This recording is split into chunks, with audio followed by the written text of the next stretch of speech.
અંબાજીથી કોંગ્રેસનો મિશન 2027 ને લઈને હુંકાર 2027 વિધાનસભા ચૂંટણીને લઈને કોંગ્રેસે કર્યા શ્રી ગણેશ 2027ની ચૂંટણીમાં જીત માટે માં અંબાના આશીર્વાદ મેળવ્યા 2027માં પ્રજા પરિવર્તન લાવશે તેવું કહેવું છે અમિત ચાવડાનું બનાસકાંઠાથી થશે પરિવર્તનની શરૂઆત ખેડૂતોને ફાયદો અને યુવાનોને રોજગારી મળે તેવી પ્રાર્થના કરી કોંગ્રેસ નેતાઓએ અંબાજી મંદિરે ધજા ચડાવી અમિત ચાવડા ગેનીબેન ઠાકોર અને કાંતિ ખરાડી સહિતના નેતાઓ ઉપસ્થિત માતાજીના દર્શન કરી ધજા સાથે પૂજા અર્ચના કરી અહીંયાથી અંબા માતાના ચરણોમાં શીશ ઝુકાવી બનાસકાંઠાથી ગુજરાતમાં જે પરિવર્તન થવાનું છે એની આજે શરૂઆત થવાની 2027માં ગુજરાતની જનતા પરિવર્તન લાવવાનો દ્રઢ સંકલ્પ સાથે આગળ વધી રહી છે આવતા એક વર્ષ દરમિયાન આખા ગુજરાતના એક એક ઘેર જઈશું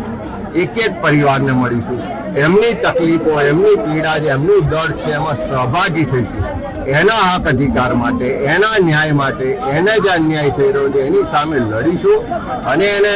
પોતાનો હક અધિકાર અપાવીને 27માં ગુજરાતમાં પરિવર્તન